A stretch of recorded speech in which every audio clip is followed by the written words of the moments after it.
السلام عليكم، أهلا وسهلا فيكم اللي عم يحضرني. اليوم إن شاء الله جبت لكم نوع من أنواع البطاطس أو شيبس البطاطس بطريقة جدا رائعة وسهلة، والطعم أكتر من رائع، مقرمش وجوسي من جوا. إن شاء الله رح تحبوها، أو كل أفراد العائلة رح تحبها أكيد، لأنه أكيد الكل بحب أنواع البطاطس المقرمشة. وإن شاء الله الطريقة رح تكون سهلة عليكم وما رح طول عليكم بالمقدمة. يلا نشوف طريقة العمل ونقول بسم الله والصلاة والسلام على رسول الله.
وهيك مثل ما شفتوا أحباب قناة كل جديد، الطريقة كتير سهلة بدون ما نغطسها بالطحين أو بالبيض، مباشرة على القلي رح تطلع مقرمشة وجوسي من جوا، والطعم ولا أروع من هيك.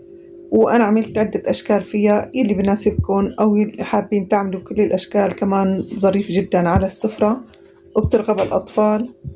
وبهيك إن شاء الله تكون وصفة اليوم عجبتكم وقدمنا لكم شيء يرضيكم، وتابعونا حتى نقدم لكم فيديوهات متنوعة من كل جديد، وبالصحة والعافية للجميع، وبأمان الله.